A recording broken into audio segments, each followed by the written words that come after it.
On this episode of the Bronze Metalist podcast, we talk about Deserted. Or Deserted. Is it deserted? No, it's deserted. I think it's probably They're talking deserted. about ice cream. Yep. By GATECREEPER. Hi, everyone.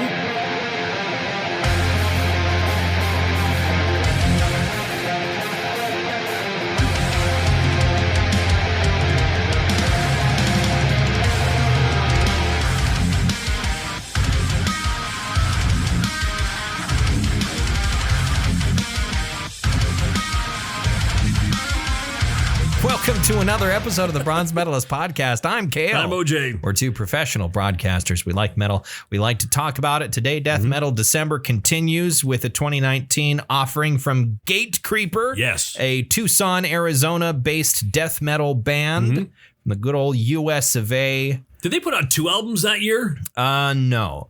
Their first album came out in 2016. That was called Sonoran Deprivation. Because I looked at their catalog and there were 2 things for 2019 on them. You may have saw a single. Oh, that might have been it. Yeah. The release of a single, perhaps. But as far as I know, they only have 2 full-length LPs. LPs? Sonoran Deprivation and Deserted. It's got to be Deserted because no one says Deserted. No. Yeah. Have you been deserted tonight or deserted? Yeah. That country got deserted, man. Oh man. That's a verb in like a post-apocalyptic world where like, you know, they use that to describe a country that got nuked essentially. Right. It's like that place got deserted, man. Yeah, it was once a lush forest with a city. Now it's all deserted, dude. Oh man. Terrible. Yeah, I'm pretty sure it's deserted. But they have run with each of their albums so far, each of their full lengths, they have run with a deserty theme. Sure. Of course, Sonoran Deprivation. Sonoran Desert. Yeah, they're from Arizona. Come on. Unless they're talking about every single review made some kind of a joke about how hot this album is. Every review that I looked up was just like, don't wear sweatpants when you listen to this album because it's real hot. Right. It's scorching. You don't want to be sitting down because you'll get sand in your butt crack. Yep. Yeah. Although my first interpretation, and maybe it was what their intention when they said don't wear sweatpants while listening to this album is because it's going to give you a boner. And sweatpants. When you wear sweatpants, if you have a boner, it's very obvious to everybody. So maybe that's what they meant, that this album will give you a boner. I don't know if it's quite boner inducing, but it's pretty good. Yeah. It's that's your only reaction. Yeah. To that. Yeah, sure. Yeah, okay. It's pretty good. I did not have one sexual thought while listening to this album. Nor did I. Well, okay, I didn't have a sexual thought about this album. Okay. There might have been a stray wandering thought. That happened while I was listening to it, absolutely, but not because of the album. Right, not about the album. No. Their lead singer has a bitchin' mustache. Like he's I guess maybe it depends on your fashion sense whether or not he's kind of a cool looking dude. I think for the lead singer of a death metal band, he's a fairly cool looking dude. Sure. But his name is Chase Mason. And he has a cool stash. At least I think it's cool. He sounds like he'd be like a hero cop in a movie. I'm Chase Mason. Chase Mason is a loose cannon who doesn't play by the rules. Here he is. Here's the mustache. Oh, there he is. Oh, yeah. There you go. That is a bitchin' mustache. It is a bitchin' mustache. It helps that he's got very dark hair, and his mustache matches. Unlike me, where like I don't have particularly light hair, but it's my like there's more hairs on my mustache than are apparent at all from any sort of distance. Sure, simply because most of them are blonde. Blonde. I guess some of them are not particular. Most of them are not particularly thick anyway. So it's I've got like thick. This is the thickest my beard's ever been. I got a nice big old. You called it an Uncle Barbecue beard. Uncle Barbecue, maybe a Kyle Kinane beard earlier today. It also I noticed, and I pointed this out last week. It's a Rutherford B. Hayes beard. Rutherford B. Hayes. Yeah, I look like former president of the United States. Were we recording when I said, "Oh, Rutherford B. Hayes"? Maybe we might have been. Yeah, I can't remember if we were recording. O.B. Hayes. O.B. Hayes. I had a history teacher in high school who, whenever he said Rutherford B. Hayes, it was always without fail, Rutherford B. Hayes. The man was not Southern. No. Mr. Moe was not a Southern man, but when he said Rutherford B. Hayes, he became one. He became a Kentucky colonel. A Kentucky gentleman. Yes. You expected a pair of white gloves and a nicely fitted suit to pop out of nowhere. And how is he holding a julep suddenly? Where'd he get that from? A julep appeared in his hands. I see. But, yeah. Anyway, how you doing? I'm doing okay. I'm doing pretty good. Like you see, I shaved off I didn't shave it. I didn't take a razor to it. I just took a number 1 clipper and got rid of all the hair. I thought, what should I do with it? And I'm like, fuck it. I'm just gonna take the one size clip and there you go. Trim it all down. I've been thinking about doing that for like a week now. Yeah. I have too much hair. I'm tired of it. Yeah. I could just go and get a haircut like most people do. But why would I do that? Don't pay for a haircut. Do you have clippers? I do. Yeah, so. But the thing is, it's just like I don't look bad with buzzed hair. But the other thing is, it's like I could have like a nice haircut, though. You could. The thing that bothers me, though, is it's only going to last like a month. Right, then it grows weird. It goes back to being, just my regular kind of hair that I have. And it always astonishes me, though, because like I buzzed my head in like May, and it astonishes me how fast my hair grows. It's I hear you. Pretty crazy how fast my hair grows. Even in my twilight years, my hair grows pretty fast. Astonishingly fast. Yeah, even in the winter of my lifetime, in the winter of your life, the autumn of mankind.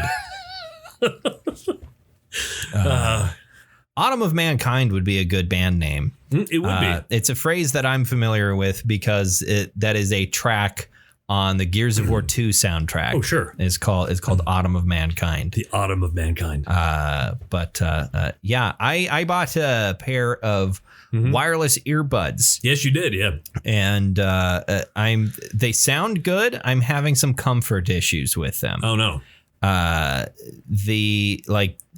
There's a lot of weird little things that bug me about them that maybe I will get used to.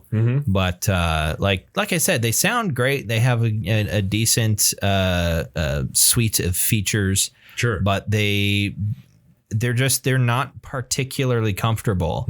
And primarily it's because they are true in-ear ones where they have rubber inserts and they get up in there. Did your last ones not like go in, or they just set in your ear?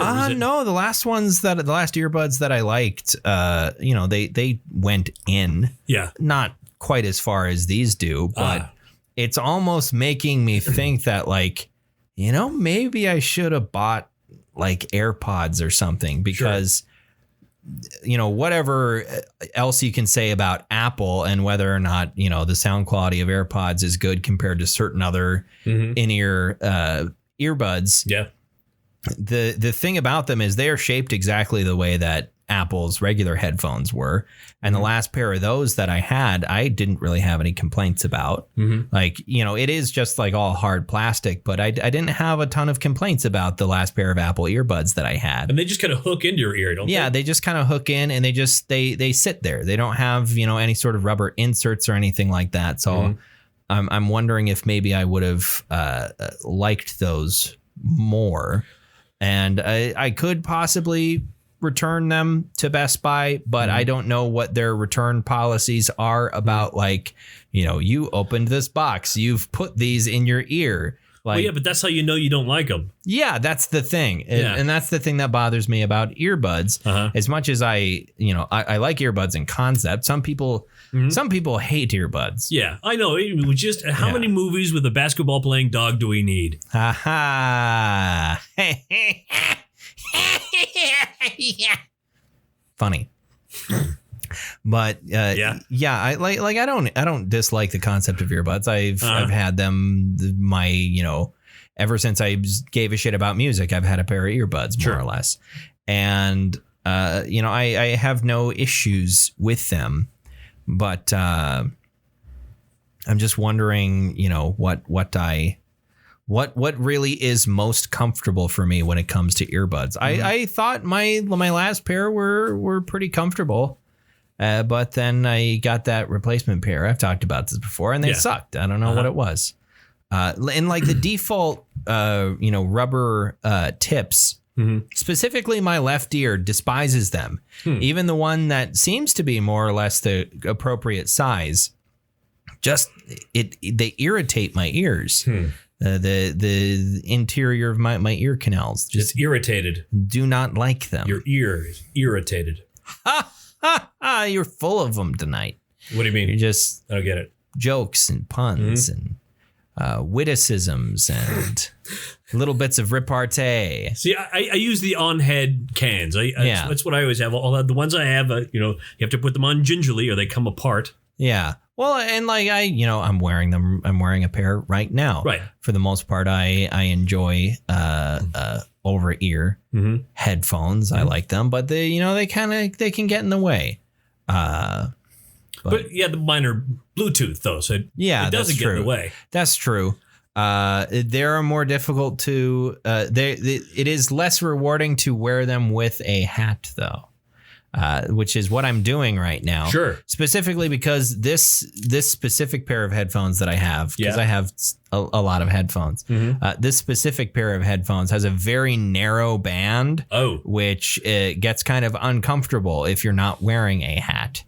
I like the ones we have at work. It has a very wide band over the top. Right. It's pretty comfortable to wear for a while. They're like a medium low level Sonys is what they are. Yeah. Well, I mean, they're the $50 Sonys. I don't know if they're 50. I think they're more than that these days. Really? Yeah. I was looking online at them and I was kind of turned off by the price. Because I bought that same pair many years ago for like $20. So I don't know. Unless Sony's changed a bunch of shit and made them better. Perhaps.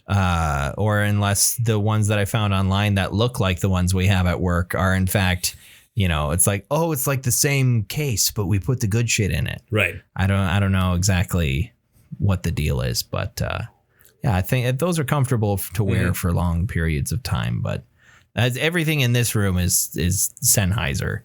Sure. Because I don't know. Sennheiser's a very good brand. It's a good brand, and they're, it's a name brand, but only for like audio professionals, generally speaking. Right. You don't find Sennheisers at Best Buy or Walmart. Not generally. You find them in your band magazines or your musicians magazines. They're more of an industry brand, right? Generally speaking. Like AKGs. Yeah.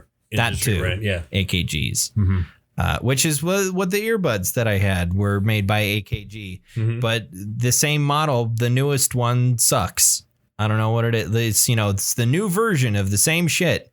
It was bad. I bought it in a different color. Maybe the difference was the color. That's what it is. That's what made your ear uncomfortable. Your ear is only comfortable with this, what the light color was. It wasn't so much that they were uncomfortable. It was that the sound quality fucking sucked. Oh, sure. Which was weird because the same shit that I had before it broke sounded pretty good. I don't know about any of this stuff. I just listen to the music. That's all I know about it. I finished Halo Infinite's campaign over the weekend. Did ya? I did. I enjoyed it. I think it's a good campaign. It left me wanting more. Not necessarily in the sense just like, wow, that was such a good, complete product. And I desperately want more, and more in the sense that it was like, okay, that was very well constructed, but it feels like it kind of just ended. And that's by design because they're planning on there being multiple, technically you would call them DLCs. Sure. What they seem to be spinning it as is multiple campaigns. Oh.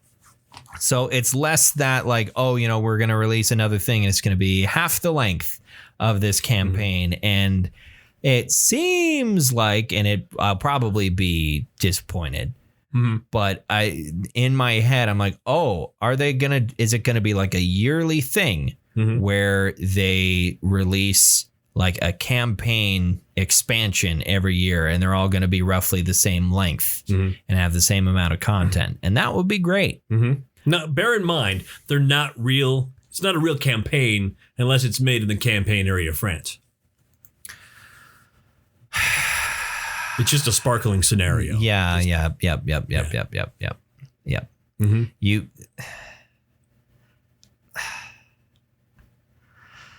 Yes. I don't. I don't know where to begin. Anyway, continue. I don't know where to be. I don't know how to continue now. I think the podcast is over. All right. Good night, folks. Happened. Good night, everybody. Sorry we didn't get to talk about the album. He made a dumb joke. Now we're all gonna go home. Now we have to go home. It's your fault. But I'm hoping that's the case where they. Where each of these new campaigns or campaign expansions has roughly the same amount of content, because there was a fair bit of there wasn't a lot of meat on the bones of the story itself in the terms of like story content in specific story missions. Where like a lot of it was character stuff and little bits of exposition and that sort of thing. It didn't feel like very much happened in the campaign, which is versus what you think of in like previous Halo games where there's these huge action set pieces where it feels like a lot happened. This felt kind of stripped down. It didn't feel like a whole lot happened. It feels really similar, deliberately so, I imagine, to the first Halo game. It feels fairly similar to Halo Combat Evolved in the sense that, like, the plot's pretty simple. Not a ton really happens in it. There's nothing super big. In Halo 1, the reason for that is because the game came out in 2001. Sure. Back when everything was 8-bit. Yeah. Yes, everything was 8. Came on 12 floppy disks. Famous 8-bit game, Halo Combat Evolved on the Xbox. Yeah, on the Xbox, the original Xbox 2600. Yes. Yeah. The Xbox 2600? Everyone's favorite home console. Yeah, the Xbox 2600. The Microsoft Xbox 64. Back when it was owned by Atari. Yes. Yeah. When Atari owned Microsoft. Yes. Everyone remembers those days super well. Yeah. But I'm happy with the campaign that we got. I'm good. I'm replaying it again on stream if my internet cooperates. I've been having weird problems with it. And I'm hoping that it doesn't continue to happen. It's not going to affect recording. But like, sure. If it happens tonight, it won't affect recording. But it happened on Saturday night, and then it happened last night where it just stopped working for like 20 minutes. And I don't know why, and I don't know how to fix it because it just kind of comes back all by itself. I close, restart my browser, I restart my computer, I restart my modem. And then nothing happens. And then 20 minutes later, it just comes back. Well, you say it was connected to the modem, though. Yeah, it's showing that it's connected, but it's not providing me with internet. So I feel like the issue is your ISP. What I understand is what I'm having is a DNS problem. Right. That is a me problem. DNS problems are user end, not ISP stuff. I don't know what the fuck that means, but I'm pretty 99% sure it's what's happening. Well, it just means do not service. Yeah. Yes. Do not service. Yeah, that's more or less, I think, what the technical term actually means. But it's a server problem where you can't, like, your computer cannot connect to the server for some reason. I don't fucking know why.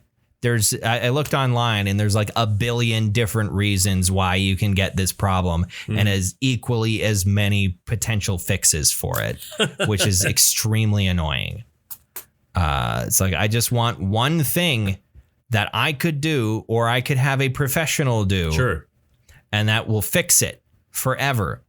I've had the same service for 3 years and never had a fucking problem, except for like once a year. Maybe my internet would go out randomly and I unplug my router and plug it back in and it'd be back because that's the thing that you're supposed to do. Right. And it works. And when the thing that you're supposed to do doesn't work, I get really fucking angry. Sure. So yeah, I use computers. I don't know what the fuck they do. I don't know how any of that shit works. It's I hate it. I hate it when people assume that because I'm 25 that I know that shit. Because you kids know all the stuff. It's like, no, I don't know how it fucking works. I have a basic level of computer literacy, and that's it. Who's the comedian that was talking about if they went back in history, you think you'd wow them with your knowledge of future stuff, and they'd be like, well, how does that work? Shit. I don't know. I can't remember who said that. Plug it into the wall. I think, was that Louis C.K.? It might have been. I think it might have been a Louis C.K. I'm 3 questions from being shown what a complete fucking idiot I am. Yeah, that sounds like a Louis thing. Yeah, it's just like, I wouldn't be able to explain how any of that shit works. Right. And even if I would be able to explain how it works, they probably wouldn't understand. Right. Because even if you break it down to the most basic levels of how it works, it'll be concepts that they have no context for. Right. Like even if you went back to like the 1980s and talked about the World Wide Web, you'd be like, what the hell are you talking about? I mean, I think that would be easier to do. It'd be easier to do, but they still wouldn't be able to wrap their head around it. I think they would. I use my phone. Your telephone? Well, it's all you would have to say is it's a black rectangle. All you would have to say is we made computers very small, and they would understand. I think it's easier than you're thinking it is. I don't think they would understand completely. I think they would form a basic concept in their head, but it wouldn't be right. Well, that's all you need. All you need is that's all I have is a basic concept of how it works. You have more than you think you do. You understand things better. You're 25, so you know everything. Yeah, so I know everything. Yeah. No, I think I'm talking about like medieval peasant. Oh, sure. You talk to them and you're like, here's a phone. And they're like, what the fuck is that? Oh, why am I being tied to this stake? What's with the reeds around my feet? Let's say that doesn't happen. Yeah. And you're just like, this is a phone. Yeah. And they're like, whoa, can you explain how it works? Well, because of this. What's that? Well, it's this. What is that? Well, and it'd be 45 layers down the line, and you would have to say like, well, because of electricity. What's electricity? Well, it's like electrons that move really fast. What the fuck is that? I don't know. They're just electrons. That's what they are. They're little things. They move real fast and they make energy happen. It's lightning. I can make phone calls if I want to. What's that? Actually, no, I couldn't make a phone call. You're in the Middle Ages. Yeah. This is the only one. Can you do that? No, I can't. It's a weird tangent we went on. Very strange. You want to talk about GATECREEPER? Sure. So as we mentioned, GATECREEPER is an American death metal band. They are from Tucson, Arizona. They've been around a fair few years, I guess. Not a fair few years. That makes it sound like they've been around a while. They've been around for a little bit. Like 5 years. Yeah, 2013. So more than 5. But, sure, 8. They they kind of exploded onto the scene in 2016 with their first album, which was called Sonoran Deprivation. Sure. Took a lot of people sort of went, whoa, what the fuck is this? Who are these guys? This is great. This is cool. And they followed it up with Deserted in 2019. GATECREEPER is sort of a band that I've sort of bounced off of in some ways in the sense that it's like there's nothing about GATECREEPER that I actively dislike, but there was for the longest time, and kind of there still is, sort of, it's just like, yeah, it's good death metal. It is. And they have, it's polished, it's high quality, it's classic sort of Stockholm sound guitars, clearly just a HM2 cranked all the way up. HM2 with a little bit of an EQ it's run through a little bit. Yeah, but basically HM2. Some quality equipment and record, very solid recording quality. Great sound, great musicians. Very clear, very clear tones. Nothing is muddy, but it's also not. It's still warm enough. It's not overly. It's not overproduced. It's not too clean. And yeah, just everybody is putting in a very good effort on this album. Yeah, and they don't veer out of their comfort zone. No, not really. No, they did that more so. They seem to do that more so with their newer EP. That came out last year, which is called An Unexpected Reality. Right. Was that last year or was that early this year? If that was, I can't remember if that was 2020. That was actually this year. It was 2021. It was 2021 they put that out. You're correct. It was in January. Yeah, and it's full of mostly very short songs. It's mostly a grindcore album, is what it is.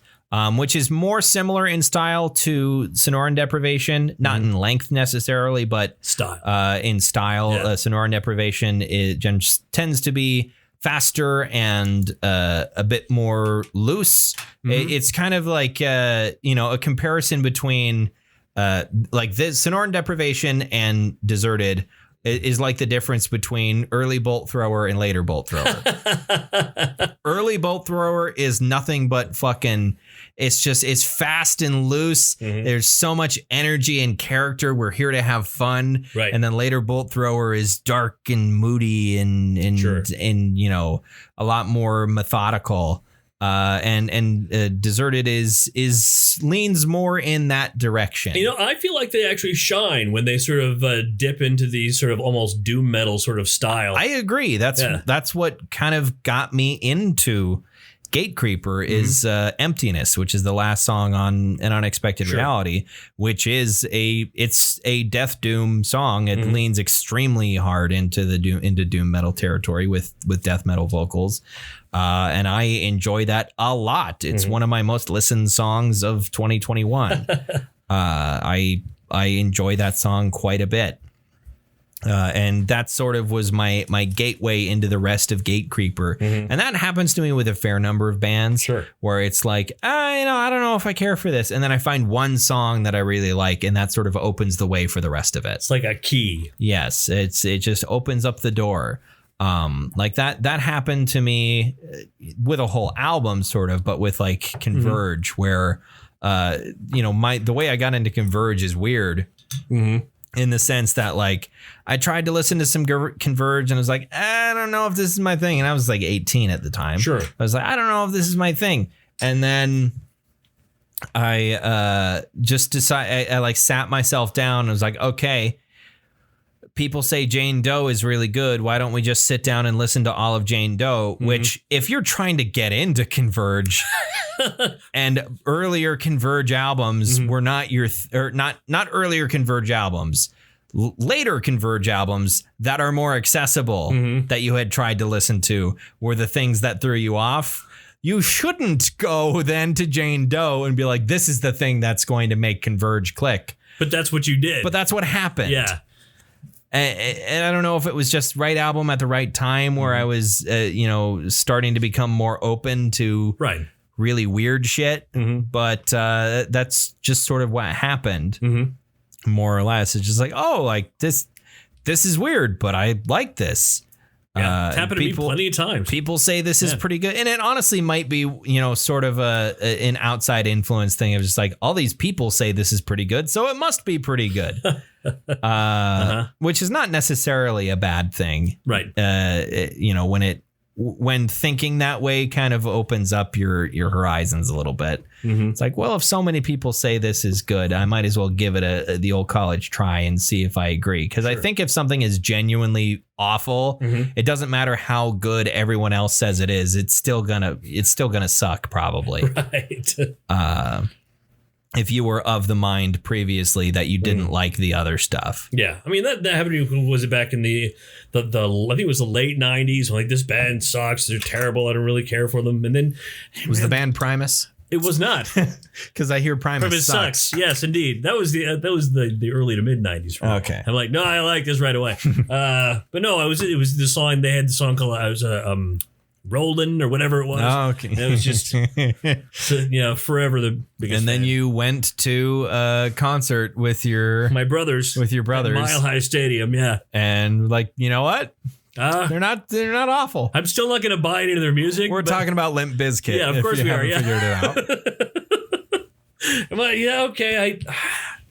I have an amount of respect for them after watching them in concert. So got to give that a shot. And that's kind of me with Ghost Bath too. Sure. Where it's just like, for the longest time, it's just like, I don't really like Ghost Bath. This, I don't care for this. And I went and saw them in concert, and it was like, oh, sure, this is how this is supposed to be consumed. This is the best way to consume this music, is here in a show like this. They put out an album this year. They did, and I've listened to most of it, and I enjoyed that one actually quite a bit, because they sort of changed up their vocal style. They went towards a more traditional black metal, or honestly, most of the time it's more of a death metal vocal, and less of those. Really, what had turned me off about much of their earlier work was the vocals. It was just this high falsetto, falsetto wail. Yeah. That they would, the lead vocalist would do, and it's just I'm sure some people really enjoy that, and there are other black metal bands who do that. In the sub genre called depressive suicidal black metal. I'm not kidding. That's what it's called. Depressive suicidal black metal. It's funny. I found out they put out an album because I watched a review show by a Canadian heavy metal magazine, video magazine, that said, this band Ghost Bath put out an album. I was like, Ghost Bath? I wanted to put it in the comments, hey, we're from the same town. I'm like, don't do that. Don't do that. This band Ghost Bath from Minot, North Dakota. Oh, geez. They're from... Don't you know? Then, Canadian, all Canadians sound like that. Yeah. That's a fact. Everybody... Or they sound like Terrence and Phillip from South Park. Sure. Oh, geez, buddy. What are you doing over here? You uncle fucker. Fucking Terrence Phillip. Shut your fucking face, uncle fucker. But do you think this album slaps? Yeah. Oh, heck yeah. I agree. This album does slap. It doesn't slap like in terms of, just pure BPM. Like Sonoran Deprivation has this beat most of the time. Right. And of course, grindcore songs on Unexpected Reality. Who could think that those might be a little bit quicker in pace? But nothing on here is too sludgy for its own good. A couple songs do outstay their welcome just a little bit, where it's like they don't have enough going on to justify the length. But the longest songs on here, I think the last song before the bonus track, anyway, that's on Spotify. The last one I want to say is one of the longer ones, Absence of Light. It's like 7 minutes or something like that. Something like that. Yeah. Actually, no. Absence of Light is only 4 minutes 20. Oh, really? It just sounds longer. It sounds longer because that's the doomiest song on this, and the most melodic as well. But I liked there were doomy elements, that were properly put into, like, From the Ashes. I like that song, and my other favorite song in this is Barbaric Pleasure. Yes, that's also a fantastic song title for a death metal song. It is. Absolutely. I think one of the other things where is that, like, Chase's vocals, I wish there was a little bit more variety to it. I wish they weren't quite so consistent, if that's a weird way of putting it, but I wish there was a little bit more if you had a little variety, not even necessarily variety, because there are times where he goes lower, and then there's mid, there's the occasional higher pitch, just more a little bit sloppier, a little bit more energetic is maybe what I'm trying to say. Maybe he's a little too perfect, or a little bit where it's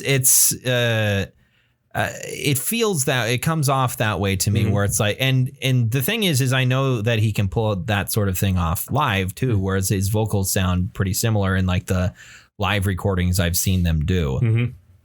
But he is very precise, and I just wish that he was maybe a little bit more playful almost with them. Sure. You know, I think of like other death metal vocalists like Travis Ryan, for example, who's as far as, you know, playful death metal vocalists doing, you know, weird, crazy shit. He's more or less at the top of the list as far as sheer variety and weird stuff that he does. Pig squeals. The goblin voice. The goblin voice and all that sort of stuff. Like, you know, he's at the top of that list, and you know, still with a very high bar of quality. On the other end is you have like Chase Mason doing very high quality vocals that are just bland is too harsh of a word. Right. Meat and potatoes. I mean, it's meat and potatoes, like we were talking about before we started recording. Yeah, and I've said this about GATECREEPER before on here, I'm sure, is that, it's a very meat and potatoes death metal band. But the thing is, and the thing that I was saying, you know, earlier tonight is that, like, you go to a restaurant that's just like they got meatloaf and mashed potatoes on their menu and you order it. You don't complain that it's not fancy enough. Right. Or that it's not, you know, French cuisine. It's like you eat it and it's very good and it's very well made. And it's like, wow, you know, the meatloaf is nice and juicy. And flavorful. The mashed potatoes have just the right amount of butter in them. Gravy. They're nice and smooth. You don't like gravy, do you? I'm not really a gravy guy. Okay. I just put butter. I'll put, I haven't really, this is something I've, you know, started to do since I've been on my own. When I was a child, I was very picky. I wouldn't even put butter in it. It was just plain mashed potatoes. That's what I liked. It was like, okay, you know, maybe I don't want gravy with it still, just because it's not quite my thing. But it's like, oh, you know, butter and corn. I'll, you know, mix corn in with my mashed potatoes. I like that. So you like ketchup meatloaf then, or? Ketchup. I enjoy ketchup meatloaf. I like both. I like gravy meatloaf and ketchup meatloaf. I like both. Gravy meatloaf, I would probably do just fine. But it's, you know, I haven't been in a place where I can eat that in a while, just because most of the time when I'm eating at like my parents' house is because it's a holiday and we're, you know, not having meatloaf. We're not having meatloaf. Right. It's Christmas Eve. You know, here's some prime rib. It's fantastic. But so GATECREEPER. Anyway. They're a one-trick pony, but it's a damn good trick. It's a fantastic trick. And it's not even a one-trick pony. They're a 3-trick pony. They can do They can do, you know, classic Stockholm style death metal. They can do grindcore. They can do grindcore. And they can do doom metal. They can do all three of those things, and they can mix and match those elements to create something a little bit new. But none of it, in a broader sense, is anything particularly new or original. There's nothing wild here. There's nothing nobody's heard before. That doesn't mean it isn't good. It's and I think there is a trend of younger death metal bands doing stuff like that these days, of just like, we're just gonna do this stuff that's kind of old school. We're just gonna do it really well. Now that, you know, making a death metal album that actually sounds really good is a lot cheaper than it used to be. 1990. In 1990, trying to make a death metal album that sounds really good was a lot more difficult and expensive, and required a lot more time and effort from producers and engineers who maybe didn't really get it or know what they were doing. Right. There's really only one guy back in 1990 who knew what he was doing. He lived in Tampa. So it's like, you know, today, now's the time for it, when when it's more affordable to make something that sounds classic, but also is much more high quality than you could pull off in 1990. I think like Horrendous kind of goes in that territory where it's like, you know, it's pretty good, like progressive death metal. And, you know, progressive music by its very nature tends to try to do things that are new and different, but when that's the whole genre, it's hard to say something that is particularly new and different. If we're getting into weird territory, trying to explain that sort of concept, but like, nothing that Horrendous is doing or has done is particularly different from what Death did in their last 3 albums. Where things started to go much more in a more progressive territory and sort of move away from standard death metal, which they had every right to move away from standard death metal because they invented it. Right. And they done several solid albums of it. Yeah. And Chuck wanted to do something different. And so like nothing that Horrendous is doing is particularly different. They're just doing it better than anybody else who's, under the age of 50. Sure. But there's a lot of precedent. I mean, they can go back and look at a huge fucking catalog and go. A lot of influence too. Yeah. Right. We can look at all of this shit we can look at. Can draw from and take a listen to and try and mix and match and come up with something that sounds original. And I think they have. And I desperately want a new album from them. Sure. I haven't heard a peep out of them. I hope they're still, around and doing stuff. Excuse me. I got to thinking, I was actually in Tucson in 2013 for a few days. Yeah. Maybe you ran into them. I might have ran into them. We went bowling once. Maybe I accidentally went bowling with the members of GATECREEPER. In Tucson, Arizona, a famously very small town. That's not as big as you might think. Yeah, Tucson. I know Tucson's not huge, but anything is possible. Yeah. And because my oldest child was graduating high school. That's why I was there. And the funny thing is, I was driving around, at a rental pickup, and we're driving around with a rental pickup, and she says, okay, here's the deal. If you want okay Mexican food, you don't have to take a lot of risk. If you want very good Mexican food, you might get stabbed. Yeah. So, I mean, it's all about desire and your willingness to do what. Yeah. Do you want really, really good Mexican food? Yeah. Well, we'll go to this place and see what happens. Yeah, maybe it's a good day. So what did you do? Did you go to a really good Mexican place or did you go to a mediocre Mexican place? I think we went to Taco Bell. Okay. That's not even a mediocre That's not even a mediocre That's not even a Mexican place. No, it's not. Technically speaking. Yeah. Tex-Mex Tex-Mex is like the it's like the what the hell? It's like the potato crisp of Mexican food. Right. Where Pringles cannot legally call their product a chip. Right. Because it is reconstituted. So therefore they call it a crisp. Right. Which is what people would call it in other countries. But here a chip has to be a slice of whole potato. Right. According to the FDA, I think FDA. It would be the FDA. The USDA. The USDA would be meat, and sometimes eggs. That's a fun thing that I learned is that if it's cooked, then that's the FDA. Right. If it's raw, before it's cooked, that's the USDA. Right. And it's like it's weird. I think that's fun. I think that's neat. It's something that might not be entirely correct, but something to do with eggs. There's a weird dividing line between what is the jurisdiction of the FDA and what is the jurisdiction of the USDA, and it's funny to me. GATECREEPER. So I was looking up a bunch of different reviews. Came out to about an 80. Sure. Which is, I think, fine. I think pretty solid. Most albums that are good, listenable, quality stuff come out to at least an 80, if not a little bit higher. So I was not particularly surprised by that. What's your favorite song? I think you already mentioned that you have a couple of them. That I think like. Rise from Ashes was the first one where they really, From the Ashes. From the Ashes was the first time they really pulled out that sort of doom metal and put that in. Then they did again at Absence of Light.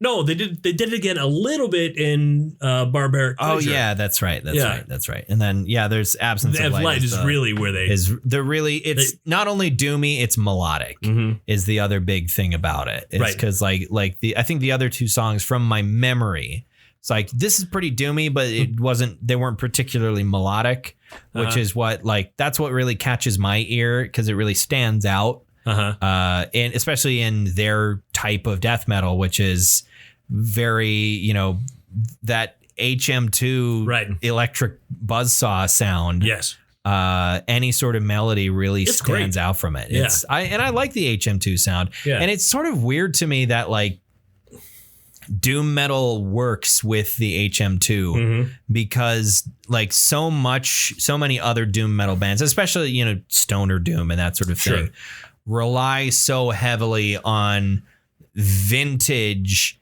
amplifiers. It's less about the pedals and it's more about the amps and the speakers and everything. You have a band like Sleep that spent the entirety of their advance check for Dope Smoker on. Well, they didn't spend the entirety of the advance check on equipment. They spent other stuff on personal debts and whatnot. Sure, and weed. Personal debts probably because of weed, but here's the funny thing: is that guitarists are the only people in the world that are like that. That's true. Yeah. Yeah, we need to have the vintage equipment. There's technology now that can reproduce that precisely. It's true, but and I get this way about certain things too, where it's just I know it'll sound the same, but I want that old thing. No, I get it. I want that because it's. I'm not saying I don't get it. Yeah, I get it. Yeah. It's a tube amp. Yeah, you don't need. You don't need that, but it's cool though. Dude, it's a vintage Marshall amp. And you know what's going to happen? Every other fucking gig, you're going to be in the middle of it and go, replace the tube. Sorry, hold on. Got to replace the tubes. I got to put this $200 goddamn tube in to replace the other one. Oh, hey, van suspensions are better these days. Good point. Van suspensions are better than they used to be. Right. The vans are still not new, but they're 30 years newer than the van that you had. Right. They're still at this point 20 years old, but it's the van that we had was actually built to just be a work truck. There was 2 seats in the van. The rest of it was just. There wasn't nothing, but just everybody else sat on the floor. Yeah, everyone. If you were in there, you sat on the floor. The time where me and Jim, our drummer, almost died. we were in Leeds, South Dakota, and there's this hill. When I say there's this hill, Leeds, South Dakota is a hill. Yeah, and we made a left, and we're gonna go. We're going toward Spearfish, I think. Sure. Yeah. I don't know where Lead is at. Is it in the Black Hills? Yeah. Okay. And we're going down. Well, there was some very wet black ice. Oh, no. On the road. And on the other side of this hill that we're turning left onto, there was no shoulder or anything. Yeah. It was just drop. Yes. That's all it was, Just a ravine. Just a ravine. You could see maybe something that resembled a tree near the bottom. Nah. And we started, so we stopped. We're like 20 feet from the top of this hill, and we're in the van and we're slowly sliding. And I hopped out of the van and I'm crawling up this and I'm looking, where the oh shit, oh fuck. And Jim is sitting there. He's kind of keeping it there together. Yeah. And I go up and I'm like, oh, cool. There's a tow place. I don't have cell phones or any shit like that. And so when I knocked on the door, I said, hey, how much for a tow? He said, oh, no, you broke down? No, we're just down this hill right now. We need you to tow us about... Sliding to our death. We just need you to bring us 30 feet. We need you to tow us 30 feet. I have a credit card. Please pull our van up the hill. It's on bald tires. It's a 1975 work van. We will not survive this. Yeah. How much death do you want on your hands? Yeah. $200? Fine. I have that on here. Thank God. Jesus Christ. To tow you 30 feet? I think that's what it was. It's probably like 100. I remember what it was. It was like 100 or something. It was something ridiculous, but it was in the middle of the night. So. Okay. That I can kind of understand. I can't put myself in the shoes of some tow truck guy from Leeds, South Dakota. But if it were me, current me in that sort of job, I'd be just like, yeah, sure, whatever. Sure. I'll do it for free. You're right over there. It hardly uses any gas. Yeah. Well, or diesel. It was a block. Yeah. He had to go a block. Well, he had to go a block, but he had to put down the things to make sure he didn't slip. That's a good point. Yeah. There's probably some danger involved. Maybe he was charging you for the danger. Is what that was. So we ended up taking the long way. Took us a lot longer to get there. Where were you going? We were to, I think we were going to Spearfish. Oh, you're going to Spearfish. Yeah. Okay. I've been to Spearfish. That's a beautiful town. Yeah. It's gorgeous. The Black Hills are beautiful. Indeed. It's probably the most beautiful thing in the Dakotas. In either Dakotas. I mean, the Badlands are pretty beautiful. The Badlands are gorgeous, but not as much as Black. They also smell like sulfur. They do. Now. And it's all kind of everywhere you go, it's fucking it's an oil rig. Smell H2S everywhere you go. God, that shit gives me a headache. That was I already had a hangover while we were the first full day I was out in the Badlands hunting this year because I drank too much whiskey and not enough water. I didn't really even get all that drunk. I just didn't drink enough water the night before. And so I had a bit of a hangover that day. And just we would go by wells and it's just like, fuck, this is making it so much worse. But yeah, it's like, just driving around the privately owned portions of the Badlands. Sure. Tons and tons and tons of wells, or not even necessarily privately. I mean, there's wells on state owned land and stuff, and federal land and whatnot. But stuff outside the state parks, or not the state, but the national park. Well, now they have the big refinery there now. Yeah, that's going to be. Building. Is that the North Unit or the South Unit? Because Theodore Roosevelt National Park has two units. For those of you who do not know anything about that thing, the one thing in North Dakota anybody comes here to see, is Theodore Roosevelt National Park and Salem Sioux. Yes, everyone comes here to see Salem Sioux. Yeah. People love Salem Sioux. They go to New Salem, North Dakota, and see a giant cow statue. Or its close relative, whatever the name of the buffalo in Jamestown is. Sure. I think the buffalo has a name. The bison. It probably does. It's a bison. It's a bison. As you're going by the hospital, the state hospital in Jamestown, there's this big buffalo. I don't know bison. I don't know if the bison is even visible from the interstate. Yeah, it is. It is. It is. Is it? It is. Huh. Yeah, certainly. I mean, you have to exit maybe I'm just so used to driving past Jamestown and being, because Jamestown is already like an hour and a half between, Bismarck and Fargo. Bismarck, right? Yeah. Either way, it's right in the middle. So I've already got tunnel vision by that point. I'm absorbing nothing other than the interstate immediately in front of me. Exactly. And you're so drunk by then. Yeah. Yes, precisely. All right. On your trip to Fargo or whatever. We've droned on long enough about random bullshit. What medal are you bestowing upon Deserted, like Maz Kanata to Chewbacca? I love this album. It gets a silver. Yeah, I agree with you. This is good. It is not the best. It is enjoyable, and it's something that I will go back and listen to again, but it's also not something that I feel a desperate need to go back and listen to. You're not going to go get this on vinyl necessarily, but... Not necessarily. Although, the thing is, I won't seek it out. Sure. To buy it on vinyl. But if you saw it, you might pick it up. If I was at the record store and I saw this, I'd absolutely pick it up. Because when I'm at the record store and I see anything I might remotely like, it at least gets considered. Sure. You know what sucks is I don't have a record player. So I'll go like with my child to the record store and I'm like, oh my God, no way. This Creator album on vinyl. Yeah. God, there's so many. Whoever, I can't remember the name of the owner. But I think John's the owner. Yeah. Jeff said that John really likes Creator or something. Really? Either that, or maybe it's Dylan. Maybe it's Dylan that really likes somebody there really likes Creator, and that's why there's so many Creator albums. The last time I was there, I had a very long conversation about Armored Saint with Dylan. Yeah. No, Dylan will talk about anything. Dylan, he's a very knowledgeable guy. We went to high school together, if you knew that or not. I think I knew that. Yeah.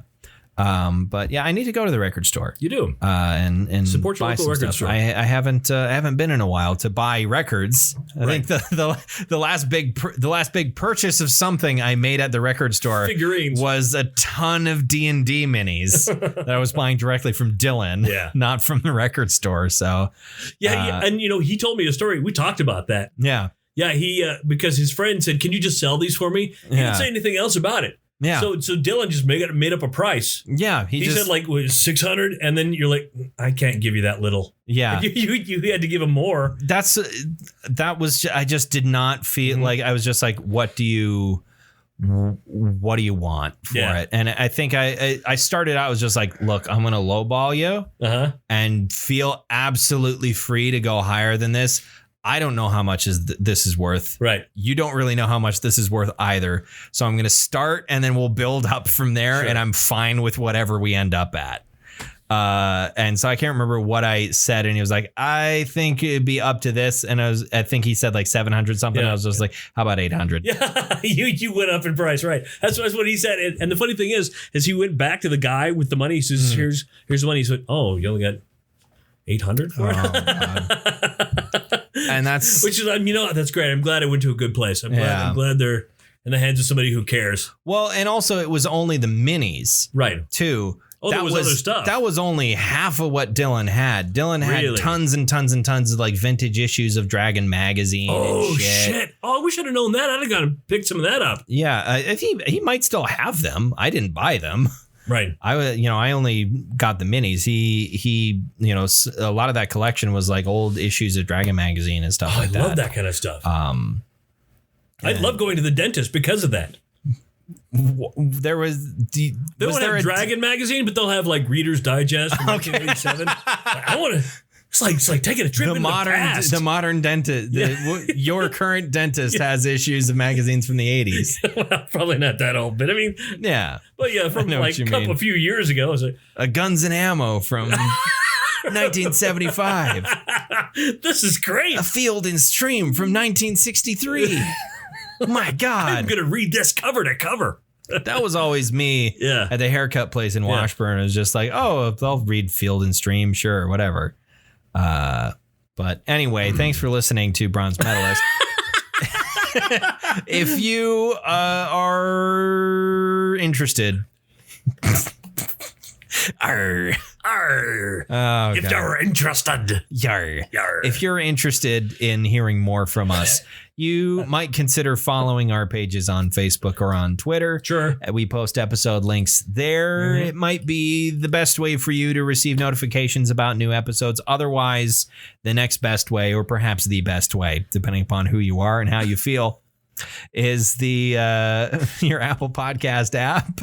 Why was that funny? I just feel like you've forgotten words and then you're scrambling to pick them up. Yeah, no, I'm improving. Sure, it's fun to watch. So follow us on your Apple Podcast app if you have it. Otherwise, I recommend the podcast source from Libsyn. If you are an Android user, you can download it in your Google Play Store, and our episodes are on there. So thank you very much for listening to another episode of the Bronze Medalist Podcast. I'm Cam. I'm OJ. Congratulations.